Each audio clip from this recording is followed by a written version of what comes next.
The last two problems we have for section 5-6, which is the end of the new material for the entire semester, aren't really any different than the first group of problems, other than the graph isn't given to me, but the question is the same. It gives me two functions, it gives me an integral, and it wants me to find the area between the two functions over the given interval. And we just have to sketch a graph ourselves. And very specifically, I wrote some steps, and the first step is to sketch a graph over the given interval. So to get started, to figure out the area between the f function and the g function over the given interval, I'm just going to sketch a graph and figure out which function is on top and which function is on the bottom. So in my y equals, I'm going to put the function x minus 3, which is the f function, and let me just graph it so I know what the graph looks like. It may get confusing when I graph to figure out what function is on top and what function is on bottom over the given interval. It might be safe to limit my x's just between the interval that I'm looking at. So let me go ahead and change my x's to do x min 2, x max 5. Might give me a real distorted picture of the graph. The graph might not look anything like it did on the last window. Nevertheless, it might be useful because now it should be more clear which function is on top and which function is on bottom just in that interval, because they could flip-flop. The function, f could be on top for some numbers and under for the other values of x's. So there's my f function just over the interval 2 to 5. Let me find my g function, negative x plus 7, over that same interval and add it. And, oh, there's perfect. Clearly, it looks to me like the g function is on top, and maybe they even meet right at 5. That's okay, but the g function looks clearly on top over that region. So that's actually what the graph looks like. I don't want you copying that, but this is the g function.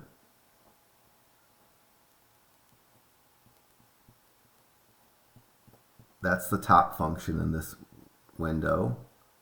And the bottom function in this shaded region, this is starting at x equal to 2, ending at x equal to 5. The bottom function is the f function. So I have a good enough graph from my calculator. Not going to copy that by hand unless you just want to copy it by hand, but because I could just cut and paste, I borrowed it.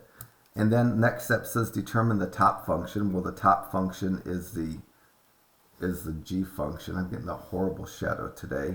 Let me shut off a light. Sometimes it helps the shadow.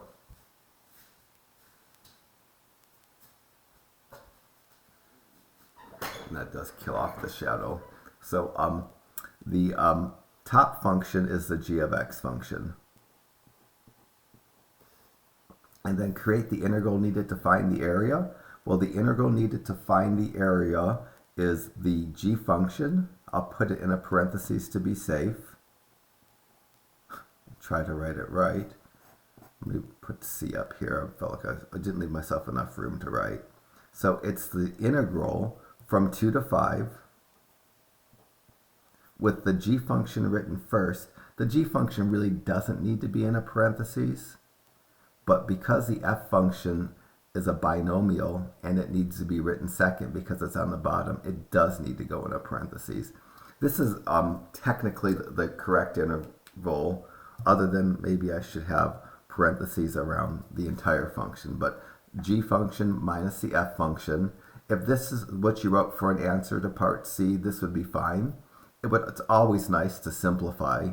So to simplify, I have really negative 1x plus 7, and then if I clear this parentheses, the negative attaches to the x. I get another negative 1x. The negative flips the sign on the negative 3, and I get a positive 3.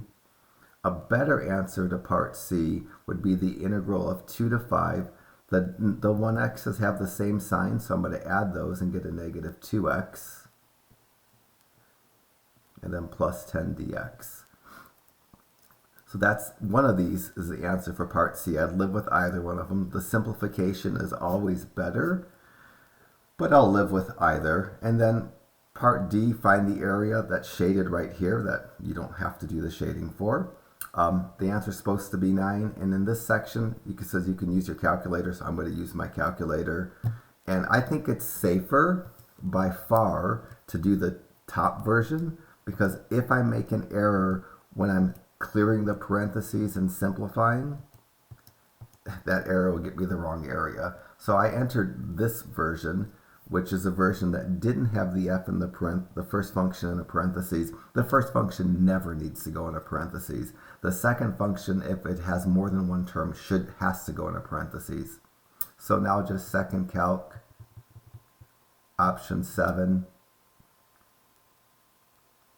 You can tell if you've done well. If the graph is above the x-axis, you've done well. If the graph crosses or is beneath the x-axis, you've made a mistake. So lower limit 2, upper limit 5, and then I just write 9 for my answer. So that's all there is for number 12.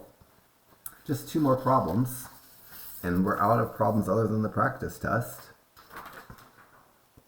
So 14, same deal. And again, 14, I'm not given the graph. I'm just given the functions, and I'm given the interval.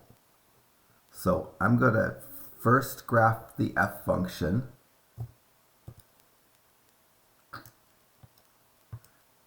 Just so I know what it looks like.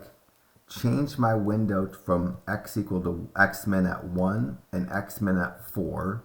Sketch a graph.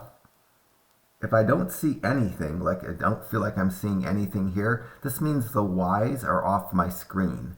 So I'm going to peek at the table and look at the numbers in the x column that are between 1 and 4 and look at their y's.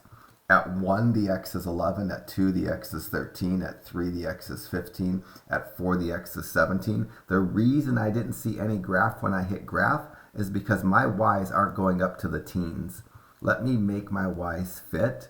So I looked at the y's, they were in the teens. I need to make my y max accommodate that y's in the teens. My y's would only go up to 10. So now when I sketch my graph, there is the f function over the region 1 to 5, and I can actually see it. Now I'm going to put the g function in, which is x squared plus 1. Graph it over that same region. And I tried to make the graphs meet right at the end, which it did perfectly. So the f function is clearly on top, the g function, the parabola, is clearly under, and they actually meet at 4. And this is what the graph actually looks like. Again, you do not need to put this on your paper. Just know what's going on here. So for me, for this one, the top function is the f function. It's the line as opposed to the parabola. For part C, the integral I'm going to need has to go between 1 and 4. And it's the f function, which is 2x plus 9, minus the g function. And I'm going to sneak a 1 in front of the x. Maybe I didn't really need it, but minus 1x squared plus 1, all dx. If that's as much as you wrote for part C, I'd live with it. Usually you put the entire polynomial in a parentheses. If I wanted to, I could simplify this.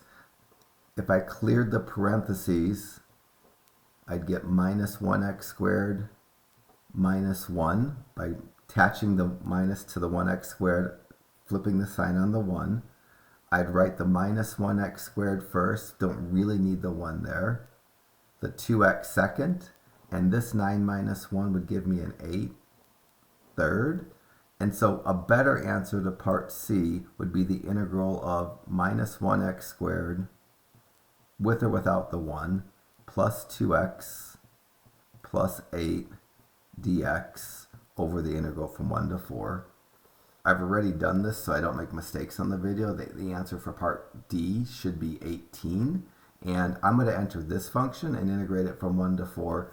Again, if I make an algebra mistake when I do the simplifying, then my answer to part D is going to be wrong. So I'm just, that function I know I could enter correctly and didn't make any math errors there. So there's my function. It best all be above the x-axis. If any of it goes beneath the x-axis, I don't have a good function. And because they intersect right at the edge, it hits the x-axis right at the edge. So second calc, 7, lower limit 1, upper limit 4, which is the backwards way that we'd enter it if we're doing the integration by hand. And the integral is 18, so my answer to part D is 18. So just one last problem. Let's do 15 together, just so you have this in your notes, which means I won't have an answer for it that's correct. So for 15, this is going to mimic what you're going to do on your homework. The f function is x squared plus 6. The g function is x plus 8. And I'm asked to look at it just over the window from -1 to 2. For part A,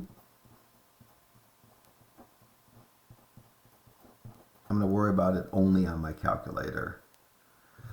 So y equals clear. I'm going to just get a feel for what the x squared plus 6 function looks like over the window x equal to -1 to 2. And let me just leave my window. It's a big window, but that's okay. It doesn't matter what the graph, how nice the graph is. That looks good enough for me. And now let me add to it the x plus 8. And just like the rest of them, I tried to make the graphs meet up right at the end. So that's good enough graph for me. And what I can tell is that this in that window is the top function. So there's my answer to part A. See my calculator. Part B, it asks what is the top function? And the top function is the g of x equals x plus 8. Part C wants me to write down the integral to get the area. The integral is going to be going from -1 to 2, which is the numbers that I'm told to integrate from. And it's going to be the g function, x plus 8, minus the f function, x squared plus 6. Because the f function is a binomial and the minus before it, that requires a parentheses. If I wanted to simplify this, this is x plus 8 minus x squared minus 6. The 8 and the 6 combine to be a 2. I didn't sneak a 1 in front of either of the x squareds. Usually I put 1s in front of them when I know terms are going to combine. It makes it easier to combine. And in the last problem I wasn't thinking ahead and the x squared wasn't going to combine with anything. Putting the 1 in front of it was a waste of a 1. So this is going to be the integral of -1 to 2 of -x squared plus x, and then 8 minus 6 is plus 2 dx. Usually put the entire polynomial in the parentheses. Both of those are suitable answers. For safety purposes, I'm going to get my integral by entering that function, and I don't need the big purple parentheses. So y equals clear and clear, and then x plus 8 minus parentheses x squared plus 6. When I hit graph, the graph has to be above the x-axis, which it was perfectly above the x-axis, and it ends, touches the x-axis at the endpoint, so that's fine. It has to do with how the graphs intersect. So now second calc, integral from -1 to +2, and the answer to part D is going to be at the decimal 4.5. I can do all these integral by hand. There are going to be so many integrations by hand on the test that I thought we'd just kind of, just make this section a little bit lighter on the integration. So these are the only problems on the test that you're going to be allowed to just button press and get full credit for the integration. The rest of the definite integrals on the test, if you write down a number from your calculator without any calculus, you're not going to get credit for it. All right, so that's the end of the new material. We just need to get through the practice test and then get through our last test.